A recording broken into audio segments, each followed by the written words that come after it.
If the WikiLeaks founder is extradited and found guilty of publishing classified material, it will set a legal precedent that will effectively end national security reporting. For the past 2 days, I have been watching the extradition hearing for Julian Assange via video link from London. The United States is appealing a lower court ruling that denied the U.S. request to extradite Assange, not, unfortunately, because in the eyes of the court he is innocent of a crime, but because, as Judge Vanessa Barayatzer in January concluded, Assange's precarious psychological state would deteriorate given the harsh conditions of the inhumane U.S. prison system, causing him to commit suicide. The United States has charged Assange with 17 counts under the Espionage Act and 1 count of trying to hack into a government computer, charges that could see him imprisoned for 175 years. Assange, with long white hair, appeared on screen the first day from the video conference room in Home Prison Belmarsh. He was wearing a white shirt with an untied tie around his neck. He looked gaunt and tired. He did not appear in court, the judges explained, because he was receiving a high dose of medication. On the second day he was apparently not present in the prison's video conference room. Assange is being extradited because his organization WikiLeaks released the Iraq war logs in October 2010, which documented numerous U.S. war crimes, including video images of the gunning down of 2 Reuters journalists and 10 other unarmed civilians in the collateral murder video, the routine torture of Iraqi prisoners, the covering up of thousands of civilian deaths and the killing of nearly 700 civilians that had approached too closely to U.S. checkpoints. He is also being targeted by U.S. authorities for other leaks, especially those that exposed the hacking tools used by the CIA known as Vault 7, which enables the spy agency to compromise cars, smart TVs, web browsers, and the operating systems of most smartphones, as well as operating systems such as Microsoft Windows, Mac OS, and Linux. If Assange is extradited and found guilty of publishing classified material, it will set a legal precedent that will effectively end national security reporting, allowing the government to use the Espionage Act to charge any reporter who possesses classified documents, and any whistleblower who leaks classified information. If the appeal by the United States is accepted, Assange will be retried in London. The ruling on the appeal is not expected until at least January. Assange's September 2020 trial painfully exposed how vulnerable he has become after 12 years of detention, including 7 in the Ecuadorian embassy in London. He has in the past attempted suicide by slashing his wrists. He suffers from hallucinations and depression, takes antidepressant medication and the antipsychotic quizapine. After he was observed pacing his cell until he collapsed, punching himself in the face, and banging his head against the wall, he was transferred for several months to the medical wing of the Belmarsh prison. Prison authorities found half of a razor blade hidden under his socks. He has repeatedly called the suicide hotline run by the Samaritans because he thought about killing himself hundreds of times a day. James Lewis, the lawyer for the United States, attempted to discredit the detailed and disturbing medical and psychological reports on Assange presented to the court in September 2020, painting him instead as a liar and mailing error. He excoriated the decision of Judge Barayatzer to bar extradition, questioned her competence, and breezily dismissed the mountains of evidence that high-security prisoners in the United States, like Assange, subjected to special administrative measures, SAMs, and held in virtual isolation in supermax prisons, suffer psychological distress. He charged Dr. Michael Kopelman, Emeritus Professor of Neuropsychiatry at the Institute of Psychiatry, Psychology, and Neuroscience, King's College London, who examined Assange and testified for the defense, with deception for concealing that Assange fathered 2 children with his fiancée, Stella Morris, while in refuge in the Ecuadorian embassy in London.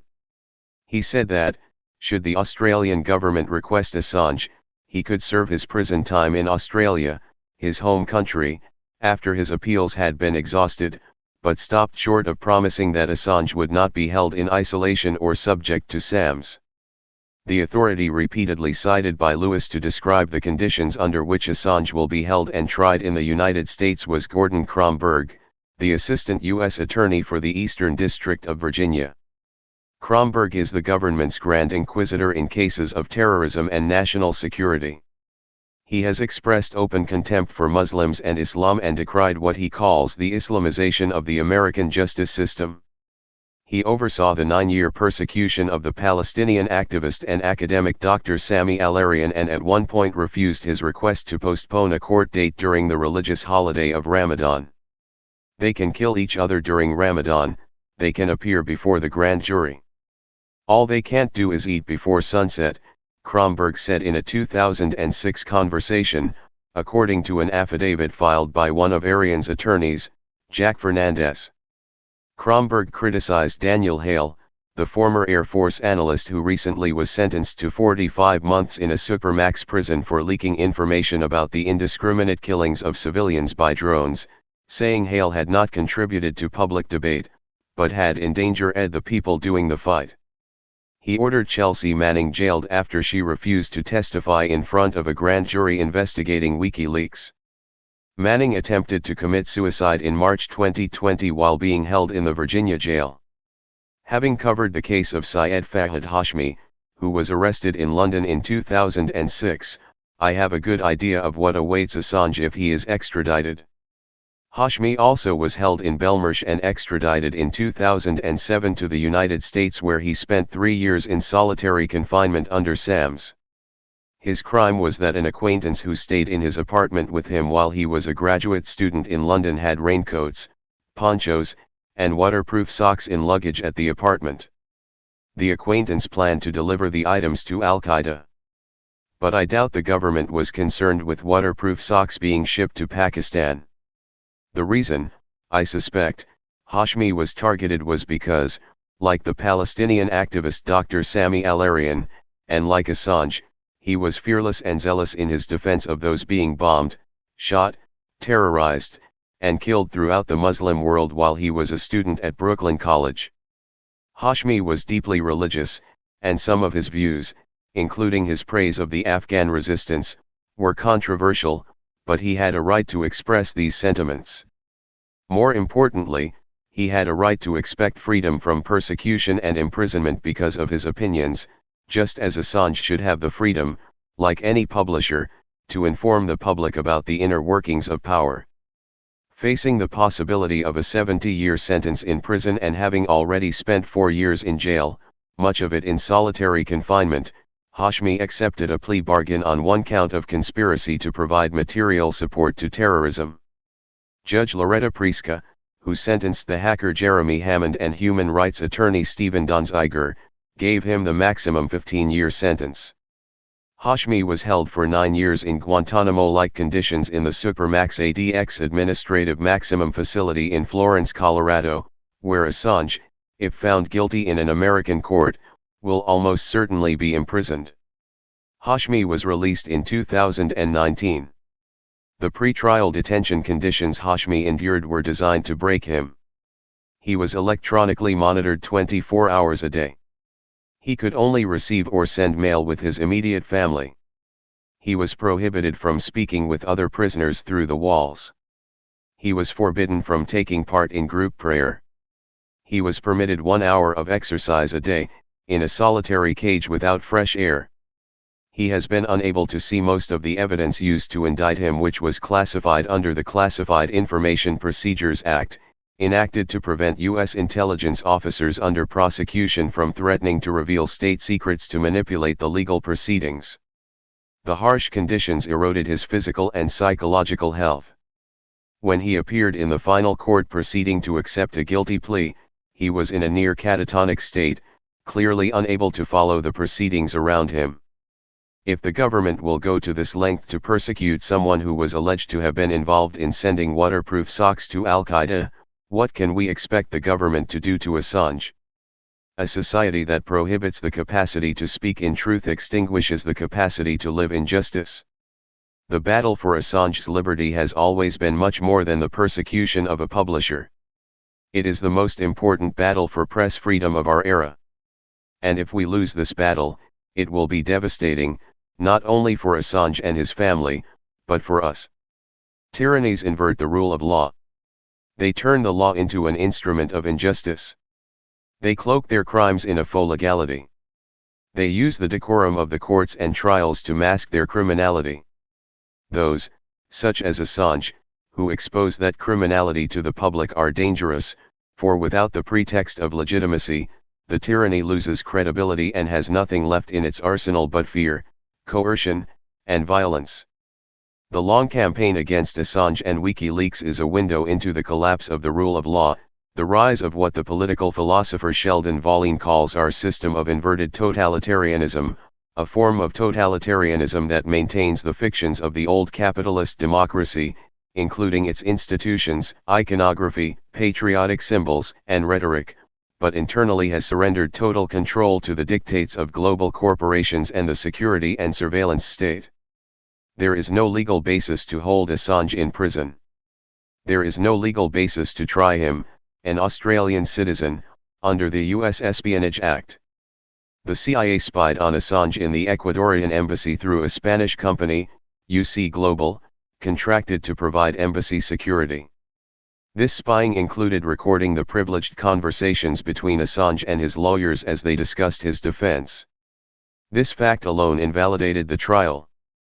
Assange is being held in a high-security prison so the state can, as Nils Melzer, the UN Special Rapporteur on Torture, has testified, continue the degrading abuse and torture it hopes will lead to his psychological if not physical disintegration. The architects of imperialism, the masters of war, the corporate-controlled legislative, judicial, and executive branches of government and their obsequious courtiers in the media, are guilty of egregious crimes. Say this simple truth and you are banished, as many of us have been, to the margins of the media landscape. Prove this truth, as Assange, Chelsea Manning, Jeremy Hammond, and Edward Snowden have by allowing us to peer into the inner workings of power, and you are hunted down and persecuted. Assange's crime is that he exposed the more than 15,000 unreported deaths of Iraqi civilians. He exposed the torture and abuse of some 800 men and boys, aged between 14 and 89, at Guantanamo. He exposed that Hillary Clinton in 2009 ordered U.S. diplomats to spy on UN Secretary-General Ban Ki-moon and other UN representatives from China, France, Russia, and the UK, spying that included obtaining DNA, iris scans, fingerprints, and personal passwords, part of the long pattern of illegal surveillance that included eavesdropping on UN Secretary-General Kofi Annan in the weeks before the US-led invasion of Iraq in 2003.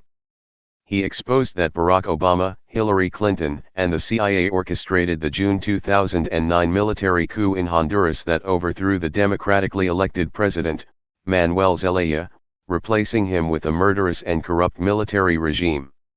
He exposed that George W. Bush, Barack Obama, and General David Petraeus prosecuted a war in Iraq that, under post-Nuremberg laws, is defined as a criminal war of aggression, a war crime, which authorized hundreds of targeted assassinations, including those of U.S. citizens in Yemen.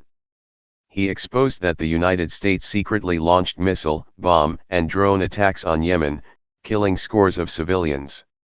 He exposed that Goldman Sachs paid Hillary Clinton $657,000 to give talks, a sum so large it can only be considered a bribe, and that she privately assured corporate leaders she would do their bidding while promising the public financial regulation and reform.